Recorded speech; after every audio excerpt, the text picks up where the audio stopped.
Hello film fans and welcome to this episode of The Sherlockian. Now, a few weeks ago I reviewed the BBC docudrama SAS Rogue Heroes, which is based on a book of the same name by Ben Macintyre. And it can't be entirely a coincidence, can it, that ITV came out last week with another series based very closely on a work by Ben Macintyre, A Spy Among Friends, a brilliant spy drama of sorts about the defection of Kim Philby and the aftermath. Now, first things first, this is an absolutely brilliant spy drama. I would say it's probably one of the best I've ever seen. It's kind of like John le Carré on steroids. It feels very real, very genuine. But the actual events that happen in the drama, unlike SAS Rogue Heroes, where a lot of the stuff you see on screen actually happened, most of the things you see didn't. So the plot of the drama, and spoilers if you haven't seen it already, that Nicholas Elliott and a MI5 operative hunted down Anthony Blunt after Philby's defection is not true at all. It's complete fiction. Anthony Blunt was a real person, and I'll go into more details about that later on, but the actual, the kind of basic plot of the story didn't happen. Having said that, a lot of the stuff you see on screen is true. So I thought, as I did with SAS Rogue Heroes, it might be fun to have a look at some of the stuff you see and go and see which bits are true, which bits aren't true, and which bits are kind of embellished. So, first of all, the basic plot of the story then, about Philby and Elliot anyway. Now, they get this relationship absolutely spot on. Philby was indeed a KGB plant, essentially, in MI6 for about 30 years, and they absolutely nailed his relationship with Elliot. Elliot, in real life, he was very similar to how Damian Lewis played him, but it possibly even more kind of repressed. I mean, one of his children actually said that after his wife, Philby was really his only close friend, or at least one of his closest friends. So the idea that he was so torn up by his betrayal, as you see in the drama, is absolutely bang on. It's brilliant. The other thing I particularly like about Damian Lewis's portrayal of Nicholas Elliott is you get the idea that, on the outside he seems like this very sort of typical upper-class gentleman, but inside he's actually far more cleverer than he lets on. And I think the real Nicholas Elliott, while he didn't tumble to Kim Philby, of course, was a very similar person to that. He was certainly a very respected and very capable MI6 officer. The other thing, of course, that makes, and it's worth bearing this in mind when you watch the series, it's very easy to come and kind of fall into that trap, and I've done this myself, of sort of saying, oh, weren't MI6 a bunch of idiots? I mean, Philby was spying for the Russians for years and nobody suspected, and, it's quite hard to see how, in some respects anyway, even though Philby was a superb KGB operative, it's kind of hard to see why somebody didn't suspect before that, isn't it? Because, I mean, when you think about it, what was the interview process really for Kim Philby? It probably went something like this. Oh, so you'd like to join the Secret Intelligence Service, would you? Well, we've got some very hard questions we need to ask you, Mr. Philby, to see if you're suitable. Right, first of all, where did you go to school? Winchester, sir. Winchester, oh, jolly good. Right, second question. Where did you go to university? Oh, Cambridge, sir, Cambridge. Oh, excellent, jolly good. Finally, what is your last name? Philby, sir, Philby, you mentioned it before. Philby? Philby, of course, Philby. Known your Uncle Buffy for years. Oh, jolly good. Yeah, welcome to the Secret Intelligence Service, Mr. Philby. Yeah, you're exactly the right kind of chap we want. Now, of course, I made a lot of that up. Well, I mean, Philby did go to Winchester and did go to Cambridge. As far as I know, he didn't have an Uncle Buffy. But basically, that was kind of your interview process back then. Are you the right kind of sort? You are? Well, welcome in. We're always looking for more jobs for the boys.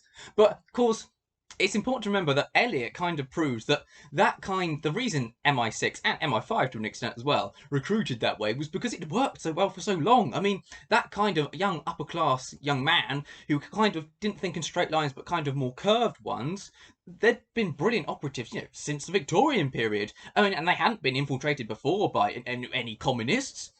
Admittedly, communism hadn't existed all that long, but still. And, it was unthinkable that somebody who'd been to Cambridge and, a nice public school would want to be, a dirty Bolshevik.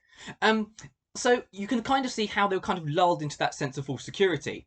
The other thing the series does so brilliantly, and I really enjoy watching, it's one of the reasons why it feels so fantastic is the way it shows real spying in the real world, kind of the tradecraft as it's often referred to. I particularly love, well, a lot of scenes I really liked, but there's the scene in the first episode where the MI6 operative who Elliot has passed on information to has to give his CIA tail the slip, and he goes into a church, and you see him quickly change his anorak and his hat to ones of different colours, and then he sort of slips out as the CIA operative comes in. This is very similar to something that Ben Macintyre describes Kim Philby doing in his book, and indeed the documentary series that was based on the book. And it was what Philby used to refer to it as the cinema trick. I mean, the reason, I don't know why they decided to do the church in the series. I assume just because it feels more evocative. But obviously, cinema makes more sense because it's more likely to be open in the daytime. But what Philby used to do is, when he was trying to give his MI5 tails the slip, is that he'd go into a cinema, with a new change of clothes, a coat and a hat normally. Then, obviously, when the lights went down, he'd change, and then just as the lights started to go up right at the end, he'd slip out. And the one thing it doesn't make this quite clear in the in the drama series, is that Philby didn't actually need to try and time his escape so that the MI5 operative didn't notice him.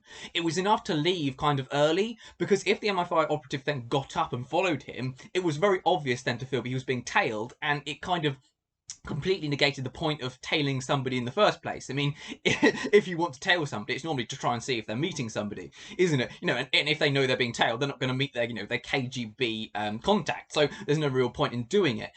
Now, they don't make this quite clear in the drama. I think just because most audience members wouldn't really have noticed. They thought, like, well, why doesn't he just get up and follow him then? And you didn't really want lots of boring expository dialogue explaining that. So they just kind of, I don't know, kind of made the process a little bit more streamlined in the drama, but it's still very accurate to what would be like in real life. There's other good bits as well, like when Elliot follows Philby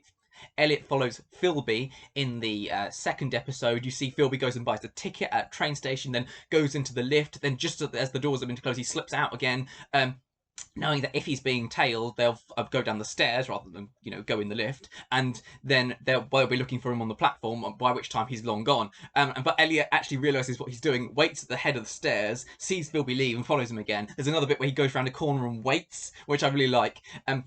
But Elliot again second guesses him and waits round the corner as well, listening, and then he hears the door go, and then follows around him. And it's just brilliant. You really get the kind of the little cat and mouse game that all these spies are playing. Now there are, although obviously the character of Linda Thomas, the MI5 operative who's interviewing Elliot, is fictional. I think pretty much every single other person you see, even very minor characters, are real, barring a few exceptions. I think the MI5 operative who sort of both Elliot and Thomas used to kind of tail Anthony Blunt, I think he's fictional, but other than that, everybody else is real. So, for example, obviously Philby and Elliot were real. So was Burgess and McLean, who you see in one episode, which is quite nice. And I think people like Anthony Blunt, they're also real, as is John Rollins, the head of MI5, who they suspect also of being a traitor. They're all real people. Even the lady, I can't remember her name now, but the lady who sits in a lot of those meetings and is often very rude to her male colleagues, she was real as well, and did actually suspect Rollins of being a KGB plant as well. So they get all that absolutely bang on. Also get some really niche history in there. Another little bit of detail just before I go on to the niche bit. I really like the bit when Elliot hands Philby the list of all the people they suspect of being KGB moles, and he has to circle some of them. He obviously circles Rollins and he circles Blunt, but also on that list is John Cairncross, who was the fifth man. So I don't, for those of you who don't know, basically the spy ring that penetrated MI5 and MI6 for the KGB are known as the Cambridge Five. So they go Donald McLean, Guy Burgess, Kim Philby, Anthony Blunt, and John Cairncross, who's the fifth one. And I just like that little nod. It's not something most people would probably even pick up on, but he's also on that list. And it's interesting as well, just for the plot of the drama, that Philby doesn't sell Cairncross out. He just does the bare minimum, which just kind of adds to the murkiness of the drama, if you like. the real bit of niche history that I loved in this, and it's fantastic, and I had to look this up because it was so strange. I thought that must be real, or somebody's got a really wacky imagination in their scripting department at ITV. But what's fantastic is in the scene in the second episode, and it's just a little scene where Elliot's standing talking to Ian Fleming, who obviously created James Bond later on, and did also work for naval intelligence during the war. And you see the man in the wetsuit who's underneath the water, sorry, the dry suit who's under the water. And then he comes up and Philby and him will have a little exchange. And the man gets out, undoes his dry suit, and he's wearing a tuxedo underneath. And they introduce him and they make some jokes about alcohol, whiskey and schnapps. And then they go off and talk about stuff more relevant to the plot. And when I saw this, I sort of thought, that seems really odd. So I looked it up. Now, if you're a James Bond fan, you'll remember the scene in the film Goldfinger, where at the beginning, in the opening action sequence, Bond swims into this base he's infiltrating with a seagull on his head, in like a diving suit. Then he gets up, takes the seagull off, then unzips his dry suit, and he's wearing like a full white tuxedo underneath. And then he goes off and beats people up and snogs various women, and then walks out. I think it's most famous for that. Quip of Sean Connery's, well, at the end of the action sequence, he's electrocuted somebody or something, and he says, "Oh, shocking, definitely shocking," and then walks out. And then the Goldfinger title sequence goes, and Shirley Bassey starts singing. But what I didn't realise is, I always thought that scene was just a bit of a wacky joke kind of thing. There's no need for him to be in, like evening dress in that scene at all. He's not infiltrating a casino, but it's just a little laugh. And the dry suit bit, I always assumed was just that, a joke. But it turns out it's actually based on something that happened in real life in World War II. And it's based on the actions of a Dutch operative in the Dutch resistance called Peter Tazelaar. Now, Tazelaar had a problem. He needed to contact members of the Dutch resistance, but obviously Holland's quite a small country, and the coast was being patrolled regularly by the Germans. So what Tazelaar did, he was a fantastic swimmer. He swam in a dry suit. Underneath his dry suit was full evening dress. He swims in, takes off his dry suit, then with the help of contacts that also come in by boat, he spills whiskey on himself and then goes wandering off. And any German patrols that saw him just assumed he was, a drunk bloke on his way to or from a party. And so he was allowed to pass unscathed. And he got to these various parties, met his contacts in the resistance, and then sneaked off again. Interestingly, he tried it again a few weeks later and was caught by the Germans. The Germans arrested him because they thought it was a bit suspicious. Evidently, that patrol leader was a bit more of a canny mind than, say, most of the others. But actually, a contact in the Dutch resistance who was in the German army actually managed to get him off. They said, "Nah, he's just a drunk bloke. What are you talking about, Fritz? Let him go." And so it worked brilliantly. And in case you were wondering, that little joke that Elliot and Philby have about schnapps and whiskey, Elliot says, "We plan to use whiskey," and Philby says, "Oh, why not schnapps?" And Elliot says, "There's such a thing as being too clever, Kim," which I really enjoyed. That little scene is again based obviously on the fact that they were going to spill whiskey on him to make him smell of alcohol. And it's just such a wonderful scene. There's no reason for it to be in there. As far as I know, Philby or Elliot or even Fleming, as far as I know, had nothing to do with his operation at all. But it's just really, really, really good, and they thought to include it. It's evidently somebody just found out about it in during the focus of their research, and they thought it'd be fun to include it. And I agree, it was brilliant. I really enjoyed it. And indeed, I just enjoyed the series as a whole. I mean, I actually felt quite sorry when it ended. And they get the historical characters bang on so well, and particularly Anthony Blunt. It's really interesting to kind of compare him and Philby, which the show kind of does quite in a quite subtle way. Philby is, and he was a professional spy. I mean, he joined MI6 as a KGB operative. He never worked for MI6, then turned. He was always working for the KGB. Blunt, on the other hand, seems more idealistic. The quote at the beginning on the first episode, where it has that quote by Ian Forster, where Forster says, "I hope if I ever have the, to make the decision to betray my country or betray my friends, I have the guts to betray my country."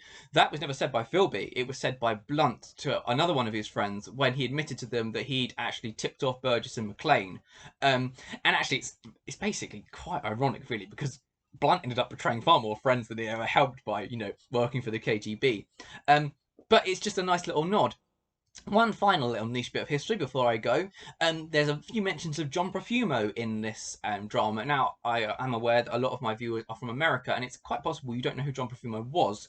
John Profumo was a Conservative minister. I think he was Minister for War, if I remember rightly, which is kind of a forerunner to the Ministry of Defence now. And basically, there was a massive scandal I think during the early 60s, if I remember rightly, because Profumo was caught with a cool girl called Christine Keeler, I think her name was, and basically it turned out she was also in a relationship with a Soviet naval attaché. Now, it was suggested, and it's never been conclusively proved, that the attaché for the Soviet embassy was kind of using his relationship with Keeler, who was also in a relationship with Profumo, to kind of get secret information from Profumo, and was obviously passing it on to his bosses back in Moscow.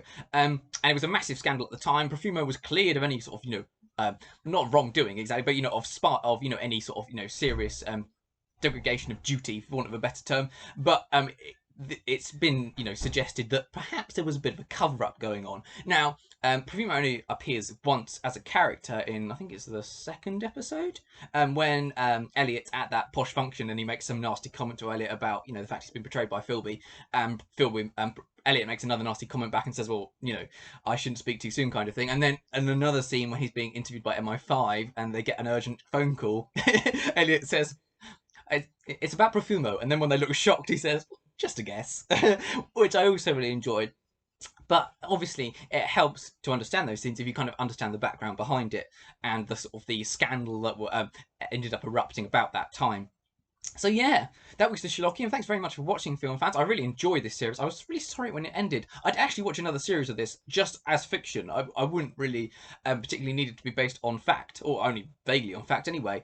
But it's certainly true. The fact it's based on certain real life events does make it more interesting. So yeah, I hope you enjoyed this video. If you have, consider subscribing to the channel. And you can also follow me on Twitter if that's something you're interested in. The link is in the description below.